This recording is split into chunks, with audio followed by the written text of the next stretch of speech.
Bonjour!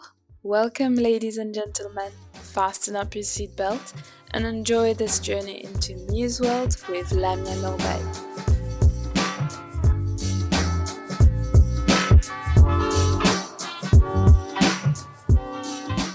Hello, everybody, and welcome back to a new episode of Muse World. Today, I have a superwoman with me. She is a sound healer, she's a yogi, she's a cancer survivor, and she is the strongest mother that I've known so far, after my mom. I mean, among my mom. Let's put it around the same area as my All mom. moms are super. All the moms. Shout out to all the moms. Today, I have Lina with me. How are you? Hi, Mia. I'm great. Thank you so much for having me today. Thank you for coming. I'm actually excited for today's episode. Me too. I've been waiting for this episode for a while. And because your story is unique, and not a lot of people have the same like you, because everyone has our own unique story, But the more and more I got to know you, the more and more I'm always like, wow, what a wonderful woman. How incredible, because your energy is always up high. It's a blessing. Thank you so much. And it took a lot of work to get to that level of energy, but I love it. Yeah. So I have a tradition. Sure. If you've watched the episode, you know how I started. I love to start with the early years. Where are you from? What brought you to Dubai? And then we'll switch up afterwards. But tell me a bit more about your early years. Sure. I'm Lebanese Canadian. Okay. I lived part of just the early age in Lebanon, finished high school, then moved to Canada. I studied there. Then I moved to China to work. Oh, interesting. Yes, I love children, so I started working with children in China. And then from that space, I wanted to explore more the Middle East. And I moved to Dubai 17 years ago. Wow. Yes, and I initially at that time, I wanted to come just for a year before going to Japan. Okay. But life happened and Dubai happened, actually, the more stories you hear. So I've been here for 17 years. I came to teach, initially starting in Abu Dhabi. But then I had one of my schoolmates was here working in media, and she's like, Lina, you've got the personality, you have to come and work with me. Okay. So I've joined the company, and I have no experience, what have you, but then I've learned my way through it. And I stayed in media overall, not in that company, but overall for 11 years. Working in media sales. So basically from publishing to outdoors to events. So basically selling media space. Okay.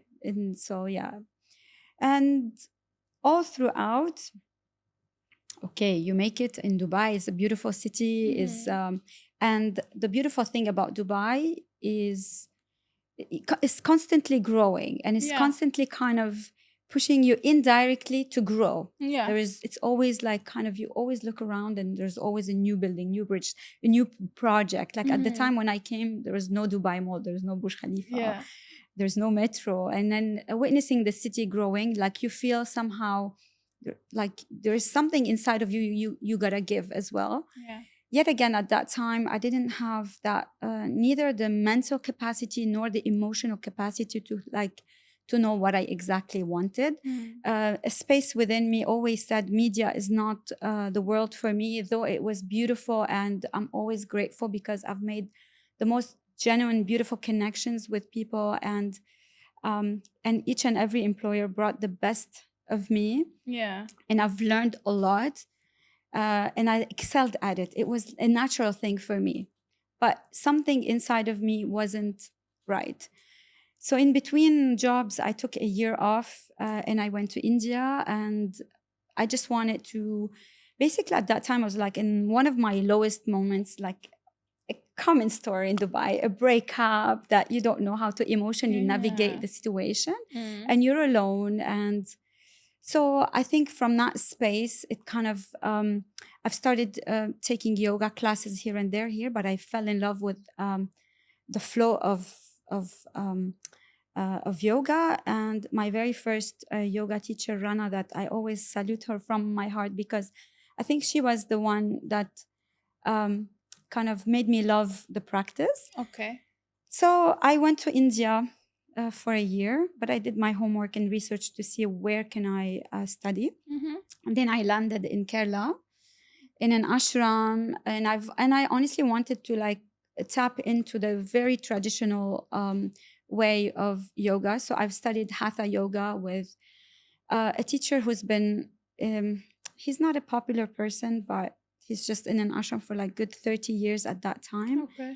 And that was like good 10 years ago. Mm-hmm. So from there, I've continued with him studying from one level to another. Then it was time for me to travel around, and I've traveled around in India. Then across, and during my travels, I met another teacher in the northern part of India, in Rishikesh. It's the capital of yoga. It's very kind of commercial nowadays, Yeah. but at that time, it is a holy place anyway because of the Ganga. But anyway, I ended up so I've really clicked with this teacher. His name is Anup Gupta, and I till today I still practice with him. Okay. And so his method really kind of attracted me to like keep going. And Mhm. he's very passionate, and I love this. Yeah. So yeah, I've started like my practice kind of deepened in that time. Then I came back to Dubai Mm-hmm. after almost a year, and again, life happened in Dubai. I wasn't financially okay at that time. I needed a job that gives me good money, and Of course. I had to go back to media. Okay.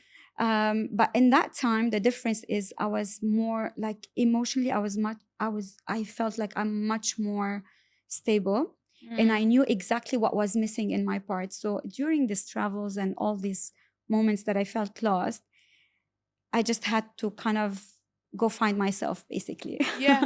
Yeah, I get it. And when I did, I felt it was all in my head. Everything around me was just fine. It was just my inner world was shaken. Mm-hmm. That's why I couldn't see the blessings around me. Of course, I get it. So when I came Yeah. back, I've started a project called Yogi Truck. Yeah, I saw that. Yes. And so when I traveled, I started asking myself these questions like, why am I constantly feeling ungrateful? Why am I feeling always low, though I have the best job, the best car, a great place that I'm living? I live in a beautiful city. Like, why is it that I'm always unhappy? Mm-hmm. Of course. But yeah. yes, through this time of like self discovery, I would say, I got to know that I was the issue, not the surroundings. So, and from that space, I was like, okay, I love the outdoors. And again, back in the day, there wasn't many yoga studios, Yeah. and there wasn't many people who do outdoor activities. So I was like, okay, listen, like I'm just gonna like keep up the full-time job at that Yeah. time. It gives me good money. As at that time, I was like, I had already like over 8 something years of experience, and I'm like, I'll pursue a project after work. Okay. So it was like my routine every Wednesday evening. I would just post that I'm at the beach doing yoga, meditation, and then a picnic or a dip in the sea. And then that developed to weekends going hiking, canyoning, camping, cycling, combining everything with yoga and meditation. So I kind of wanted to bring my world that what fulfilled me. Yeah. And I wanted to, basically I did it for myself Yeah. to kind of stay fulfilled. Exactly. And from that, people said, and I wanted to get around and be able to do the things that I love. So I wanted initially I wanted a van, but I couldn't ship the van that I wanted. So I got the truck. I got a Ford truck. Yeah. And at that time, the people at Ford, they went to their database and they called me. They're like, who are you and why you are the only woman in our database driving this type Truck. of truck? Why? I said, well, okay, this is my story, and I do yoga, meditation, combining everything with outdoor activities. So they're like, okay, cool, we want to support you. So they've done many campaigns, excuse me, for women empowerment and anything that has to do with outdoor activities and stuff. I was like the main highlight at That's that time beautiful. because, again, it started from a space that of just searching for something that Yeah. I loved, and I Exactly. continued and continued and continued. I wanted to explore further, and I always feel by always, again, this is personal, by giving back, it brings a sense of fulfillment to 100%. myself. So because I was making good money at work, I told people, listen, I don't want to be paid for the yoga and meditation, but it has to be, so whatever you contribute, and whatever we earned, we supported an orphanage in Kenya for over 5 years. So every single penny we earned from Yogi Truck was going to support orphans. And then developing more the idea, and all came from a space of what I wanted to do. Then one Christmas I said, I don't want to like just do the normal activities that what you do, you go visit your family or you have your party well New Year's with friends. I said I want to go and celebrate with the children. So I stayed 2 weeks with them at the orphanage. And before that, I told all my friends, listen, I'm going. And everybody, like, whether like kind of share things like to bring with me. And I'm going with Emirates with like just a backpack for me and 80 kilos of like That's beautiful. things to like we shipped for the kids. And from that time, people felt inspired that I was there. They started, how can we help and how can we support? So we helped build the school, and we had a cook, we had teachers, we had all school supplies.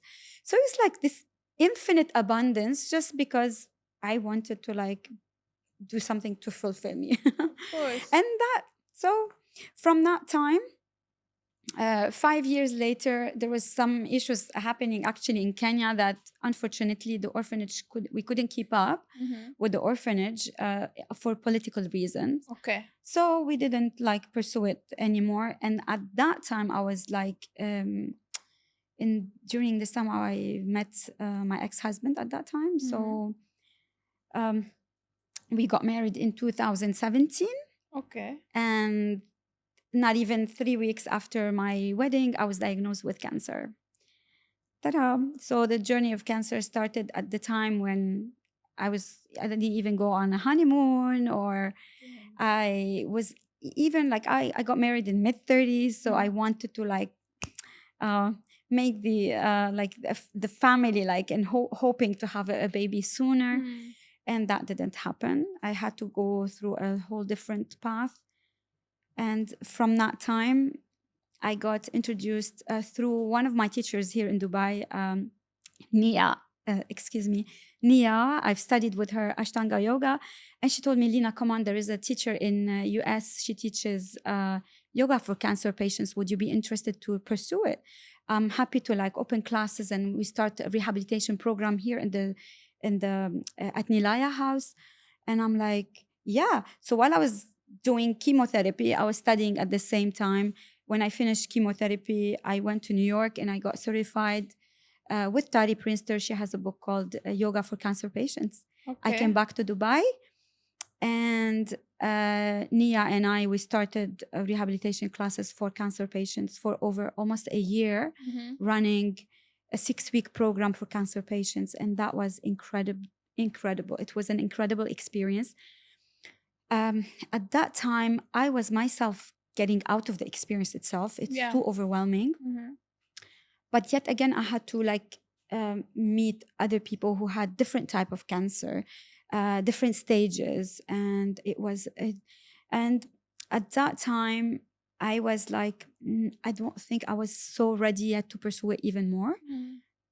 But this is when I fell pregnant against all odds of science. Really? When doctors said, oh no, you cannot conceive because I had no cycle, what have you. I told the doctor, well, you don't challenge me. Don't challenge me with this. So I was meditating basically with my hand, like, because I really always wanted to have a baby girl. Okay. And I felt like I felt ready. And at that time, my ex-husband also wanted to have the child. So I was meditating with my I always tell the story because, I mean, for some people, it's like, oh, what? But I feel like the power of the mind and that strong will that you wanted will like kind of, it's just, and when you go in depth into that, the meditation journey, you know, anything is possible. I'm like, I'm gonna go and just challenge my mind. Okay. So this is how my meditation started on my tummy. And every day my hand would be growing more and more. And I would like kind of feel like I'm in this certain month. And then I would think about certain traits that I wanted in my child. And I knew she's going to be a girl, and so on and so forth. So I developed the idea. And then not even in 3 weeks later, I was told I was pregnant. And that happened. And Leia happened. And when Leia happened, it was just beginning of COVID 2020. And 2020 happened, of course, lockdown. I was giving birth in Canada because my mom, my family, they live there. So it was easier for me to like get the support. And we got stuck. We got stuck in Canada. When it was okay back to travel, we came back. And a year after birth, my husband at the time said, listen, I'm leaving. Bye. I mean, to me, that was the most shattering thing in my world, more than cancer, honestly. At one point, you know, Mia, like when you really want to settle down and you've gone through the whole kind of stages in your life that you think so. And I just wanted to settle down. I wanted to have a family. And to me, family is everything. After God, family is my... So him leaving, and at that time, it was the time then I just had almost stopped breastfeeding. So as a new mom, anyway, this is a whole new journey we can talk about as well. But just to kind of recognize yourself as a woman, let alone you've been abandoned, rejected, you name it, you know. Then I said, voila, that's the door. You're not happy. Sorry, I cannot make you happy.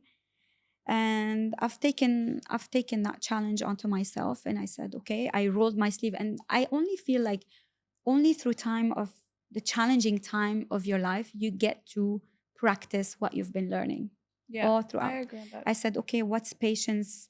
All I'm learning about patience and non-judgment and all what the yoga philosophy that taught me. I'm like, here again, after cancer, I'm being tested again for all that. And thank God I had the tools. Thank God I had the tools. That's true.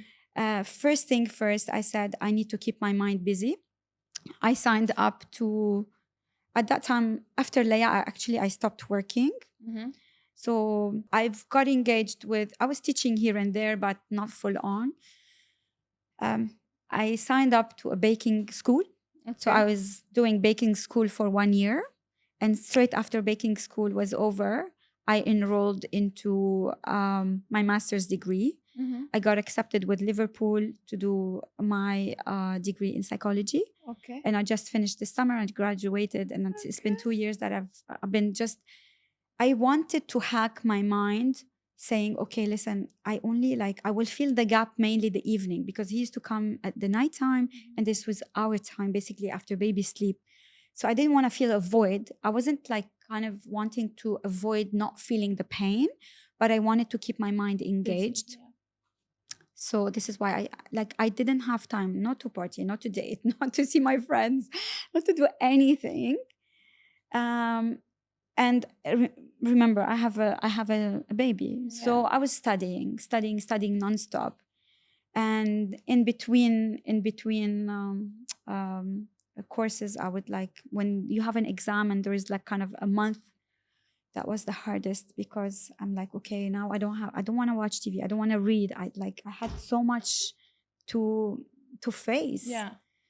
And at one point, you have to face your reality sooner or later, you know? I agree. Because it feels like you were keeping yourself busy because at the same time, you didn't want to face reality. Because, I mean, I'm like this. A lot of people tell me, now correct me, maybe I'm wrong, but I'm like that. A lot of people tell me that you keep yourself busy because you're scared of facing reality and you're scared of sitting with that feeling, which a part of me did realize that it is true, that I do the amount of activities I do, I'm always busy. Like even we had a discussion with a few friends of mine saying, when was the last time you did something spontaneous? And I said, I don't remember. So, it's like that kind of escape. Yes. You want to escape from the reality. Yeah. So you're like, oh, I'm going to do this. To me, it wasn't an escape. Okay. To me, it was a coping mechanism. Okay. Yes. I hear you. And I wasn't escaping. I allowed to navigate my emotion to the core. Okay. I used to basically at times when my child had to go with her dad, and I felt the void because my daughter was like 18 months. I used to hit my head in the wall to just like realize that this is happening. Like, where is my child? I was just having a child. Where is my baby? Yeah. But I allowed to face my emotion. I wasn't scared because I knew I had the tools. Yeah. But the most common mistake we do is we don't want to face our emotions when we are in trouble. Like when the mind's saying, it's danger. The mind doesn't understand. The mind saying you're not safe in your nervous system. You're not safe in your body. What's happening? It's like kind of a reboot thing. So I wanted to tell my mind, listen, I'm acknowledging my emotions. I know that what I've been through is not easy. And I've sought all kind of help, Mia. Okay, I went from hypnotherapy. I did to hypnotherapy. I did past life regression. I did Kriya. Like Kriya was so intense at that time. What's Kriya? Kriya is it's like a deep cleanse of the body through like a breath work. Okay. It's like a deep breath work. It's Okay. so beautiful, so intense. But again, I've went to Sri Lanka, and I stayed in 2 months almost in like a Buddhist temple, trying to I've tried everything I've learned. And honestly, the pain was so intense and this is how I got into ice bath. Okay. Through the ice helped me break so many of my, I would say, limiting belief. Not only limiting belief, my pain was so deep, and the mind always overcoming, always. Yeah. In the ice, it's like you have to survive it. Of course. And in the ice, you face your demons. Yes. I'm dying. That's so true. That's so Yeah. true. I agree, because I didn't know, bear in mind, I hate cold water. Me too. I always said that to even Ian. I said to him, I hate cold water. Yes. But ever since I started ice bath, the amount of strength I got mentally is insane. It's the same, because you realize that it's your mind, It's the mind, and you rise above. Again, you said that the limiting belief of the mind. The mind said it's called. The mind says that within the first 30 seconds or so, the mind said, "This is it. You're dying," because it's like needles all over your body, and you're like shivering. But the minute you kind of begin to bring the awareness to your breathing, to your breath, slowly, the mind said, "Oh, okay, you're safe. You're okay," and then you begin to kind of calm down slowly and gradually until you kind of go deeper into that journey. So for me, the ice was that's exactly what I needed. Nowadays, I don't really connect with it as much anymore. I do love it, and of course, but I mean, at that time, it was so intense that I needed something so intense to kind of get me through, and that was the ice. Okay. And I'm honestly, I have no words when I listen to you, because I'm like, wow, this woman went through it all, but what is beautiful is that you kept going. Whatever challenges came your way, you kept going, which I actually want to go a little bit before we start talking again about your divorce, and obviously motherhood, which is something I really want to speak to you about.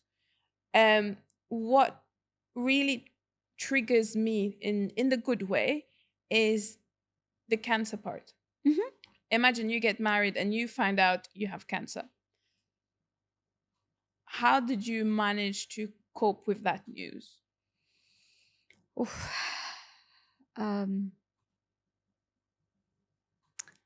Wow. You bring me back now 6 years, 7 years almost. Well, just so you know, when I was also diagnosed with cancer, it was at that time I left a job and I was in transition to a new job. I've done one interview in the new job.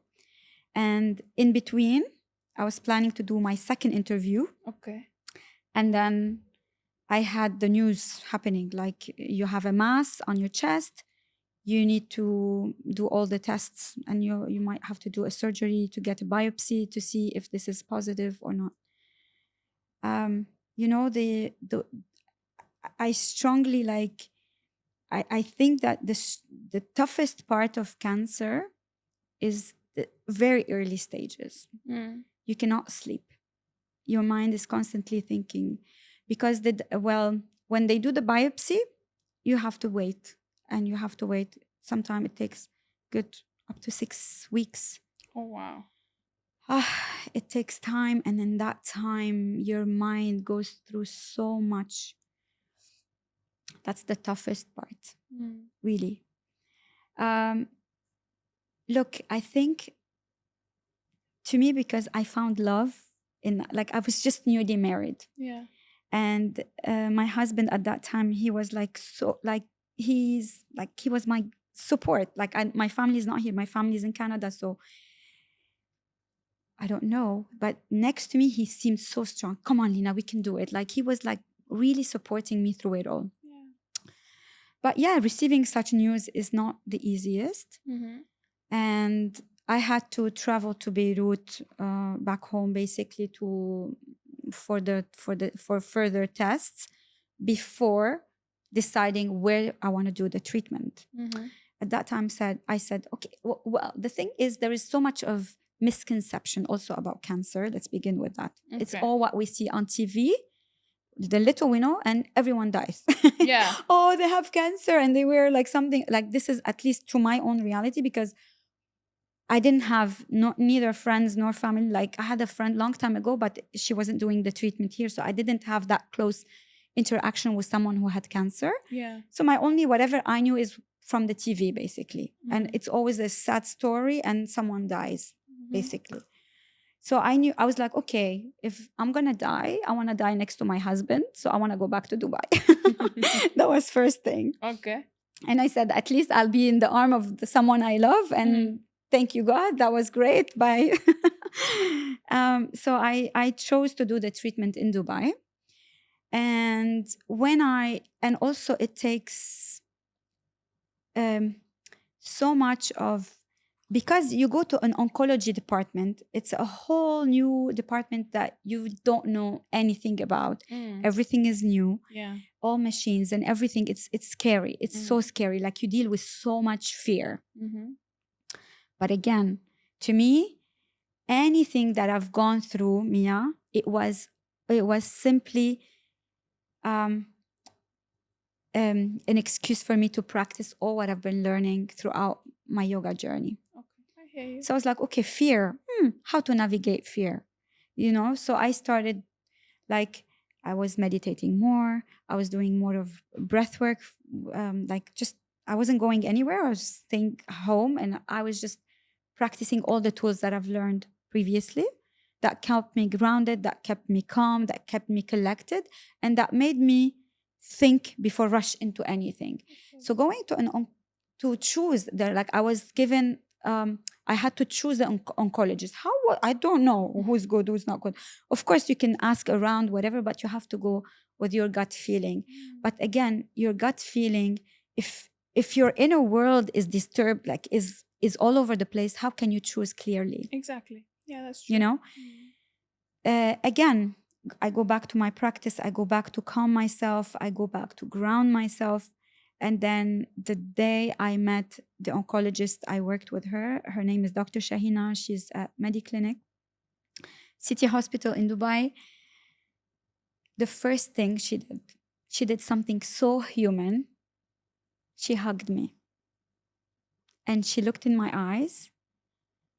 And she said, like in her face, you could tell, like she's so compassionate that I'm like, oh my God, like, yes, I don't know anything about this woman, but if anything, I want her to do. I like, you have to trust also. You have to trust the person giving you the treatment, because I opted for chemotherapy. So I just trusted her knowledge. And till today, and forever grateful for her. She goes way and beyond doctors. Like doctors, from doctors I met, one doctor said, "Oh, are you ready to have your hair coming back purple?" And I'm like, it's already so overwhelming for me. I need to be reassured. I need, Of course. to a doctor who's seen 100 trillion patients is nothing, but to someone who just going through the experience it means the whole world, 100%. So to me, it's just the whole, just being like this woman who showed up to me as an angel, is a replica of an angel. And yeah, the journey started there in Dubai, just after, like, I had my last, it was Christmas Eve on the 26th of December. I started chemotherapy. And the first thing I did, I was like, my husband was there at that time. I held his hand and I was crying so much. I was so scared. I don't know what. And then you read so much about your condition. And so I was diagnosed with non-Hodgkin's lymphoma, stage 2. So it's a cancer that kind of was in the lymphatic system. And at one point, like, I've seen my neck, like the lymph in my neck popped out. And I was getting dizzy all the time. So these are the kind of symptoms I got at that time. And I didn't, usually I don't rush to anything to a doctor, but that time I did. And so you learn more about your condition and you learn more. So you become, like, anything the doctor would tell you, like, you go home and you do your research. Yeah, of course. And you ask multiple doctors and you ask your insurance. So you ask around to kind of, again, all this to kind of comfort the mind, to say you're safe, Of course. So from that time, the journey went, and I've done 6 rounds of chemotherapy. First round was the scariest. Of course, you're so new to that department, to go and see everybody's receiving a treatment. To my luck, I had a good insurance, and I can only be so compassionate with people who don't have the financial, at least, support. How dreading that could be. It's so exhausting. It's so, like, we paid so much money up front before the insurance had to, like, kind of repay back. Oof. But so in terms of emotions, the first chemotherapy was all about fear that I had to navigate. Second was I wanted to, like, also look, I'm like, okay, it's an excuse for me to donate my hair to someone else. So I wanted to kind of get ready also for the experience. For me, it was just an experience. It wasn't like, oh, cancer, it was an experience. I was just going through an experience called cancer, what it is going to be for me, because it's not going to be the same for everyone. Of course. Okay.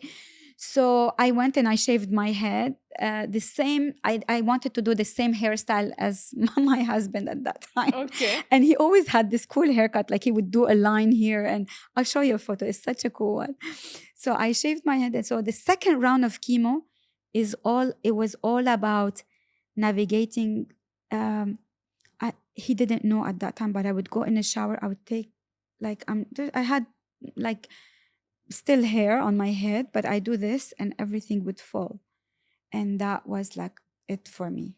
Like, oh my God, like, you like, I have photos. I would do this, and then you could see your scalp, basically. And you can start to barely recognize your outer face, your outer self.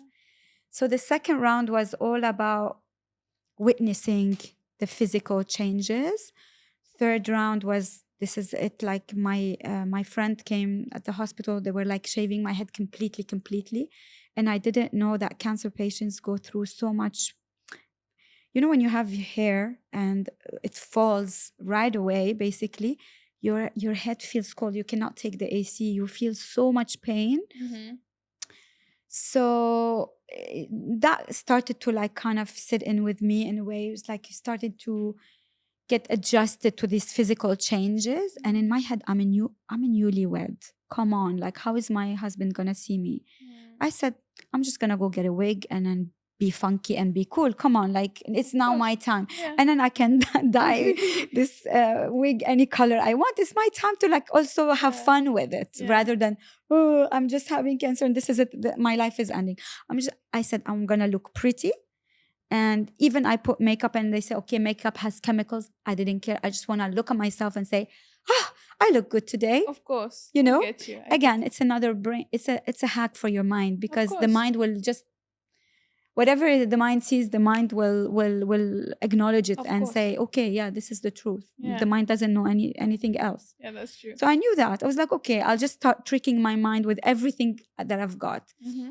After fourth round, the pain started to escalate more, especially on times that I had to take the immunity shot for 48 hours. You cannot do this. The bone aches so much, and I sat with it. I said, okay, I want to explore. I want to see how the depth of that pain. Of course. I wanted to be a witness of it, because again, in meditation, all you learn to be a witness.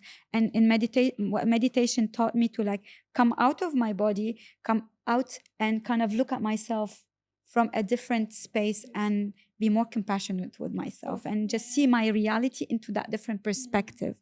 So from that space, I kind of wanted to sit with that pain, and I allowed it. And it was only this 48 hours, and then life go back to normal.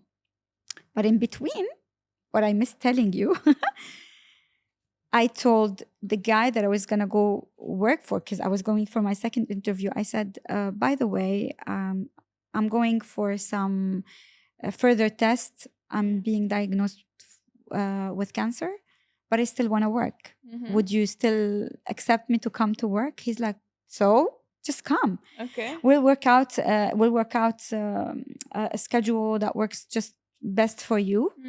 And that happened as well. So I was getting chemotherapy, going to work. On the days that I was going through chemotherapy, I would go a couple of days and then stay at home and then work for 3 days. And I had beautiful balance.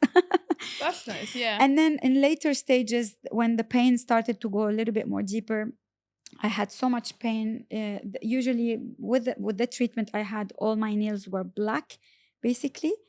And I didn't want to see that. I was painting my nails. I was like, I don't care. It's chemicals. Paint with the vernier. I don't care. I didn't want to look at that. Yeah. Not that I'm escaping it. Just I want to hack my brain and say, I'm cool. I'm pretty. It's fine. All good. And to navigate the pain, to make friends with the pain, because usually in experiences like painful experiences, you want to escape the pain, when I escape the fear. I wanted to be a friend to my pain. I wanted to friend it. It was like, okay, your pain. Okay, I labeled it pain. What is it in you that you want to tell me about me? Yeah. Okay. So in these times when my hands were like I couldn't like straighten my fingers well, I held a pencil, the brush, and I started painting. Okay. So I used my pain to make art. I made art, and I was selling my art. And I wasn't like, I don't know how much I sold my paintings, but I was selling my paintings. So it was like a thing that sat with me with Meryl Streep once in the awards. She said, turn your pain into something beautiful. And that always sat with me. I was like, I'm going through this painful experience at the moment. How can I make it beautiful? How can I make it colorful rather than, you know? Yeah. So that happened. And then chemotherapy ended. And, you know, toward the end, you become so tired, so exhausted, skinny. Your immunity is very low. And I was managing also with my food. I was becoming more conscious with my anything that goes inside of me. Mm-hmm. Though I was conscious, I became more conscious. Yeah. And at that time, you want to feel, you want to be more in control. And Of I'll come course. back to that point because again, you're uncertain, Of course. and there's so much fear and uncertainty you're navigating in this time. Of course. So I was mindful of everything I eat. I wanted to keep my body alkaline. Though Dr. Shahina said, yeah, Lina, it's okay. Come on. Like I would go visit her. Come on, have a piece of chocolate. I'm not eating this. I'm not eating. I hear you. So yeah, you become like more guarded, I would Yeah, say. More yeah. guarded. So yeah, chemotherapy ended in 2018. Mm-hmm. And that was another chapter for me. Like I was at that time finishing chemotherapy and studying at the same time. And were you cancer free then? Look, the last stage of cancer, what you go through, they do your PET scan, everything. Yeah, you're cancer free, but and you go like, yes, cancer free. But then but cancer may reoccur. Oh, to me, my world was shattered. It was like, what? I did all this thinking this is it. So this is again like the journey of navigating cancer goes through the gradual stages with it. Oh my God, that was the fear of reoccurrence. Yeah. What does fear of reoccurrence have to do with all the practices? You cannot control your future. Exactly. Embrace, do what you can do. Exactly. Okay. And accept what you cannot change. Work, have the courage, the strength to work on what you can change.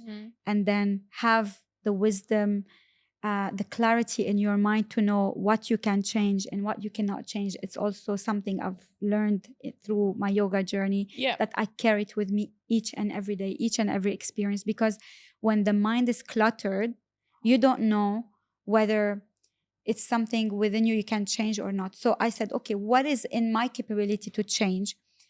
My stress. I can whether entertain this situation and make it more stressful, less stressful. True. I can control my habits. Yeah. So from the diet to anything I listen to you feel anything toxic, anything annoying you, any conversation that you don't want to feel. I was like, okay, I can't change that. So it's my choice to kind of rid of it. You can be more in control, of course, of your diet. We said that.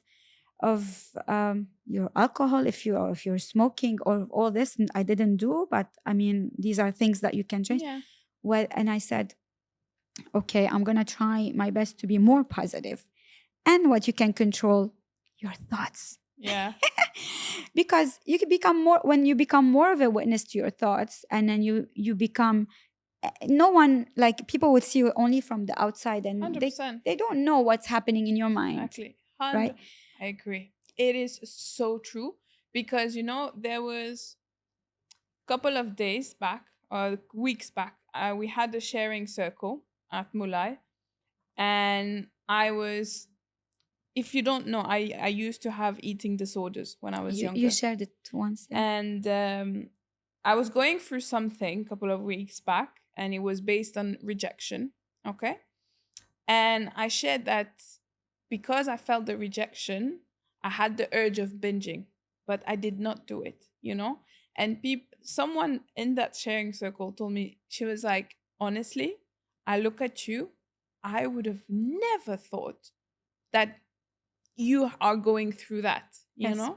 And I said, yes, because again, and that's something that a lot of people, even you remind me this, what you put in there is what will come out. Yeah. If you put negativity, stress, fear, even the way you speak to yourself, I think this is something that I'm working on at This is the number moment. one, basically. Yeah. The way that you speak to yourself is so important. Yes. Like, even I catch my friend, my best friend, telling me all the time, like, hey, like, why are you saying this? You should say this instead. She catches it, and I'm like, Wow. This comes with more mindfulness, with more I think with the practice of meditation, to me is everything, because you become more mindful of your thoughts, Yeah. and not just what you tell yourself. Is like, the thing is, you have everything around you, the distraction and everything, the noises, okay? Exactly. And then sometime we not just the noises, but I want to be that person, maybe. Yeah. We're just taken from what these people are from the outside, okay? Of course. So everything around us, that distractions, that everything, the noises, go in the mind. So the mind goes through so much, and that's why it's so important to meditate. Because when we meditate and you just observe, the whole job of meditation to basically observe what's happening in the thoughts. Yeah. And the more you sit with it, the more all these thoughts will they will just go. Only when you sit with that thought and entertain it. So you're sitting in meditation. If you say, I'm hungry, that thought is coming, I'm hungry. Only if you sit with that thought, then that thought becomes bigger and bigger. If you just allow it to pass, it's gonna pass. Yeah. And only then we're just gonna have that clarity inside of us to begin to see deeper within us. So of course you're gonna tell yourself, oh, look at me, like I have extra weight. And okay, it's normal to have extra weight after a few rounds of cortisone, you know. Of course. So what? Why am I so unkind to my body, for example? Why are you allowing these in your head to like damage you even more? Why? Exactly. You know? 100%. Now, obviously, honestly, Lina, I could stay here with you forever. But before we go towards the end of the episode, first of all, I want to say that hats off to you. A big hats off, because what you've done is incredible, and the awareness throughout each stages is unreal. It's not easy for some people to be that aware, of and coping with that as well, and always being positive right after the other, and it's challenges, but also being able to go over those challenges, And one of the challenges that I want to speak with you and discuss with you, which I think also is incredible, is you are a mother, divorced mother, but I have seen that you have an incredible relationship with your ex-husband. Yes, of course. And my parents are separated, okay? When I was a kid, they had a good relationship. Today, they don't have that relationship anymore. But after being heartbroken, after going through so much pain, and dealing with heartache, how are you able to be best friend with your ex-husband? I trick my mind. He's a good man. I trick my mind. I tell my mind a different story. Okay. Okay, I love that. You want to hear it? Go on. I tell my mind he's a sperm donor, that he gave me a beautiful kid, and he's present and he's there for her. Ta-da! I keep telling the story. I keep telling this to my mind. I don't entertain my mind to say he did this. It's not, I don't become a victim. Look, it's normal to feel victimized, especially when you go through hardships. And we're not running away from that, because that victim mode is also trying there to protect you. 100%. But sitting in that victim mode for so long and dreading over he left. What can I do? I'm gonna like dread over it for years to come. Like, what can I do? The only thing I can do is it again, I go back. Can I change it? I tried for so long. I've done everything in my being before to get divorced to like try to work it out. So I've done everything what I can, but then you come to a point when the other person is not trying to meet you halfway, you have to drop it. You have to let it go. I mean, so did I try? So can I change what I have? I tried, that didn't work. Then I had to only accept. Acceptance is the most difficult, especially when you lose someone you so love, and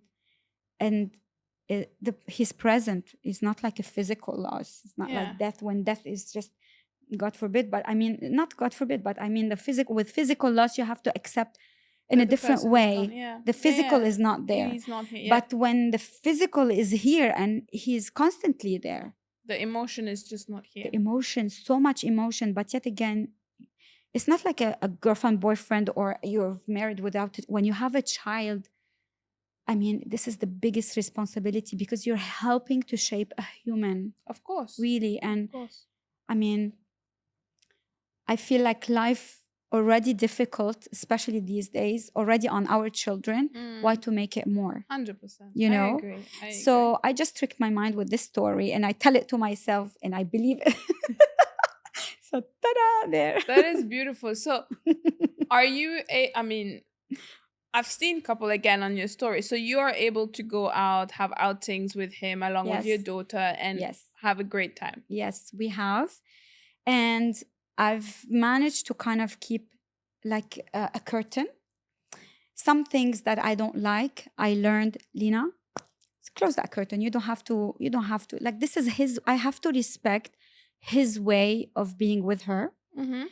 Of course, we have our ground rules, and we communicate That's very important. so much. And if there's something that I didn't like, Mhm. that he behaved, for example, at that time, I don't address it right away. I sit with that. I feel triggered. So much triggers me, like angry, and I had so much anger for a long time, but I don't show it to him. I go deal with it, and the next day, hey, hi, as if nothing happened. But I try to readdress the message in a very nice, calm way, not for him to misunderstand me. Exactly. You know, and I think that way, just so we know, this is for the best For her. Yeah. You I know? agree, because sometimes I'm a culprit of it. I'm saying sometimes all of us, but I am myself a culprit of it, which took me a lot of time, and I'm still working on it. It's reacting very quickly, and I see it in my work environment. I see it. And one thing, however, which I'm so proud of myself in regards to this, I had some child trauma and issues that I needed to heal and accept on my parents' side. And my dad was my biggest trigger. He would say one thing, and I would never insult my parents, never. But I would raise my voice, I will shout, I will cry. And for me, when I am angry, I burst in tears. That's my way of expressing anger. And I was always triggered. Like whenever there would be a conflict between me and my dad, it was like this. And after doing some work, understanding a lot of things, now, couple of weeks again back, we had a little bit. It's not an argument, but we were not fighting. We just disagreed on something. You know, he started to shout, but I stayed calm. You know, I stayed calm, and I said, "Why are you shouting? We're talking." Can talk, yeah. You know. And then I let him shout. I was like, okay, maybe he's also overwhelmed with work and his life on the side. Maybe he's let it be. And then the next day, I called him again. I was like, you okay? How are you feeling? And I can see how it's so much nicer to not let that reaction have power on yourself. Yes. Because then you get to control it. Yes, of course. But like, you know, for me, yeah, I love triggers. Triggers are, actually, I shared something today, that triggers for me is like a signal inside of me to tell me what's still inside of me that I still need to work on. And it's okay to shout, and it's okay to scream, and it's okay to cry, and it's okay to feel sad, and it's okay to feel. Exactly. Because, I mean, a human without emotions, what are we? Of course. We need our emotions. 100%. The only issue, I think, is we haven't been taught how to address these emotions. Exactly. And this is where my baby comes to, because when I have my baby throwing a tantrum, how to deal with it the same way, because this is our inner child. When we are grown-ups, so we haven't been taught how to deal with these emotions, we're gonna go to like that state of being, right? Yeah. But when a child, like, to me, is she's giving me this opportunity to be able to be more present, to say, okay, then I first acknowledging this emotion. So whether yourself I'm acknowledging that I'm feeling angry, and label what are you feeling. You have to kind of identify your emotion, and to tell the mind it's okay to feel okay. Somebody said did or something like, and most of the time our expectations that deceive us as well, that okay, he didn't behave with you the same in the manner that you wanted, for example, or you were expecting him to do so, or he hurted you through his words, whatever. So you were hurt. So yeah, I am hurt. So you tell yourself, I felt hurt, I'm sad. So label it. Of course. Okay. And in that time, when you are, the process happens and you end up want to sit with it a little bit. And this is what I tell my child. I'm like, Mama, it's okay to feel angry. I mean, anger, how to identify it to a child. I'm like, it's a big emotion. Even for us grown-ups, we don't know how to navigate it, Mama. Do you know that sometimes I scream so loud? When I'm screaming, I tell you, listen, I'm going to scream. I'm angry. I don't know how to deal with it, but I don't hurt myself if I'm angry, or I don't hurt you, or I don't hurt anybody. I have to scream it. And to you, baby, if you're feeling that, go hug your teddy, come give me a hug, and just scream and shout until you get it out, because it's a big emotion. Get it out, and then sit with that, and then you're fine, and then we can talk. And slowly with this training, imagine from childhood up, that reaction will be less and less and less. So it's normal to have these reactions nowadays coming from this massive trauma. So you acknowledge it, and you need to tell yourself sometime, if you also couldn't control it, and you say, you become quicker in forgiving yourself. I get you 100%, because it's okay. And okay, it was a quick response, a quick reaction, fine, but you can apologize to yourself first, or to the person, and say, this slipped, or whatever. You can just explain it, and faster than it takes you 2 weeks or a month to acknowledge. And that way relationships can be based on communication, rather than just, we are going to disagree all the time. 100%. So what? We're just not ever going to talk. Exactly. So to me, yeah, with Leah's dad, I feel like that was such a beautiful way to navigate all these emotions, knowing it didn't just happen like this, Mia. It's been a training since a long time, like training the mind. And to me, again, I give it all to practicing meditation constantly. And not only, sometimes I feel like doing this meditation could be in silent hikes, the less noise, less. To me, like, I don't, like, rarely I watch TV, rarely I like listen to loud music. So I want to keep my body grounded, my mind calm. Yet you live in a very busy city. Of course. How can you manage? But then other activities that you do, I don't engage in super like active activities. I color, I paint, I meditate, like so on and so forth. Like, it's all not just happening just because only I like it. It's also a training for the mind. Of course. Yeah. I love it. So just one last word before we move towards the end of the episode. I want to understand, what is your trick to deal with motherhood, being a single mom? How do you deal with it? I am true to myself, and I think when I need help, I seek it. I ask because I don't have family here, and I had situations with a nanny. You need a nanny. You need help. You need. That, like the saying that it takes a village to raise a child, and then you are in a city where everybody is busy. Even your friends are busy. Even the friends who you've been friends for a long time, everyone is busy in their way or another. So first of all, do the things that you can do, but then you have to recognize that it's okay to ask for help, and it's okay to get help even from a helper with you at home, and without feeling guilty.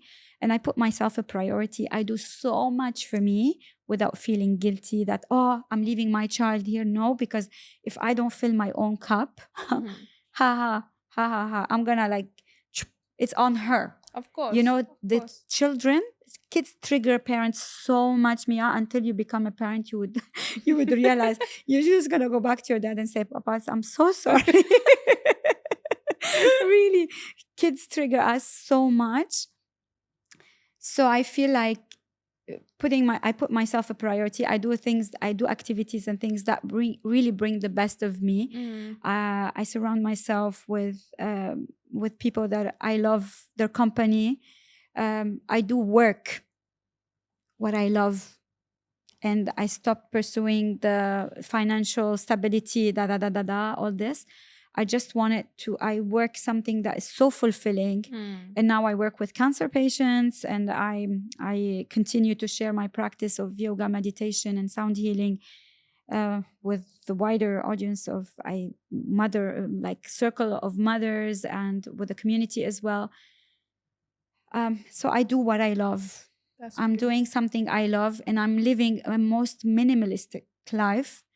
And I realized that all the fame of media and all what I had before, I think now it's coming to I'm in the most fulfilling journey in my life.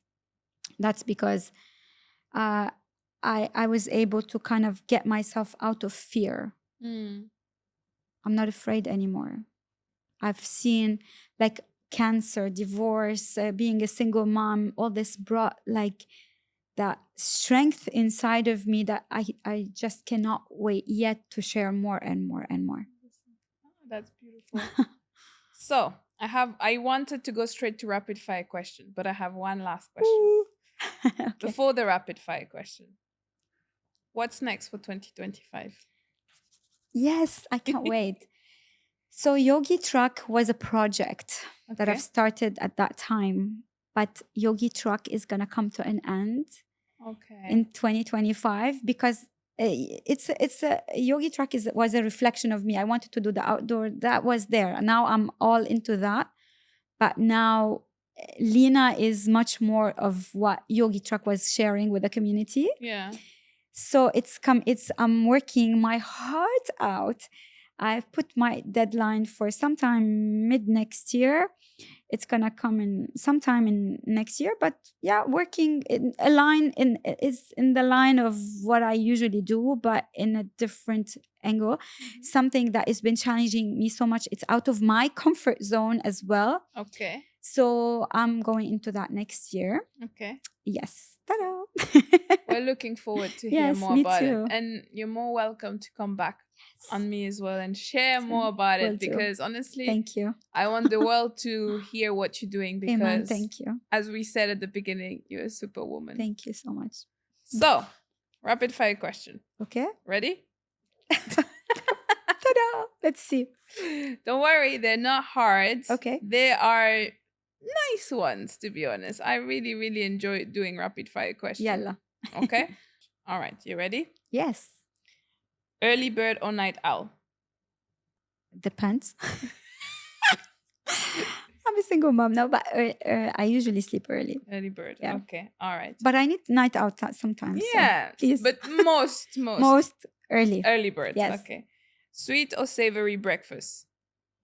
Sweet. Okay.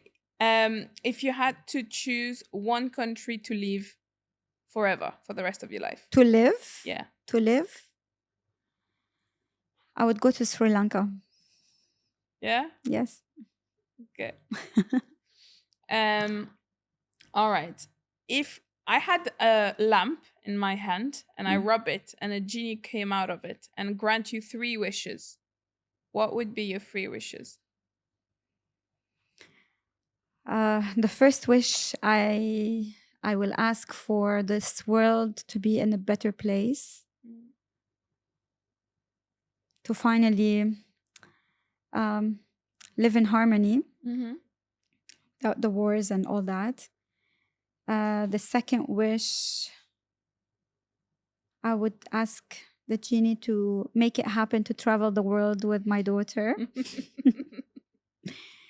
And the third wish, for the project that I'm working on right now, to reach the people are in need. All right. Okay, let's keep going. Are you mostly a forest girl, sea girl, or city girl? I'm an outdoor girl. Outdoor girl. Yeah. At one point in my life, I liked the city, but Nah. mm-mm. No. Okay. No.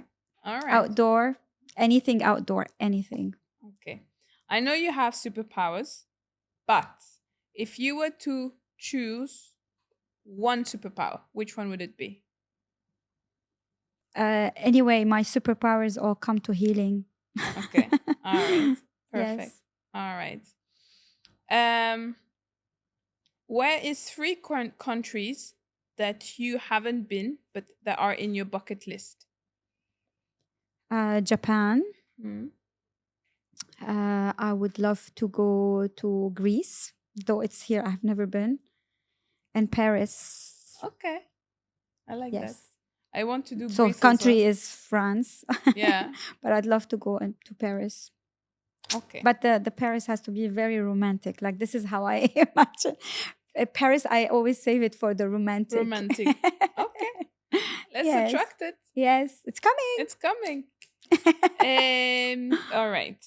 So moving on to the next one. I have a lot, so I'm just kind of going through the yes through the one that I like. Okay. All right. Next one. What are your biggest win in your journey? Give me 3 biggest win in your journey. Three biggest win. Okay. I'll begin with the latest one. Mm-hmm. So, receiving my master's degree in the midst of the toughest time of my life, I think is a big win for me. Yeah. Many times I wanted to like stop it, but I did it. The second last was overcoming divorce with grace, with a positive mindset and an attitude. The third win is to become a child again with my daughter. That's nice. That's beautiful. All right. What is the one thing that not a lot of people know about you? It could be a talent. It could be anything. Like, what is it that one thing that not a lot of people know? Oh.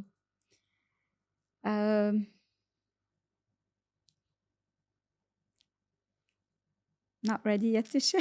Okay, no problem. Well, you'll find out another. I'm actually in that journey. Yeah. Because it's been an awakening journey for me, and I'm in the middle of it, and I prefer to like explore it. And when I'm ready to share, I will. Perfect. All right. My last one. If you had one advice to give to your younger self, which one would it be? Be that child. Be that child. Be that child. You know, I see it with my daughter now. Every child wants to become bigger, bigger, bigger. We want to like always fast forward life. Yeah. And there's always something so beautiful in being a child. And I always tap into that space inside of me. I keep reminding myself, sometimes from the way I dress or the way I want to do things, it's like, come on, like live it, like as a kid, like without, because as grown-ups, we always want to like, we're afraid of being judged, that, you know, but like just kids don't care. Just say what you have to say. It's people, how they want to receive it, they receive it. Dress however you want to dress, just something that should be more in tune with myself. Yes. Lina, thank you so much.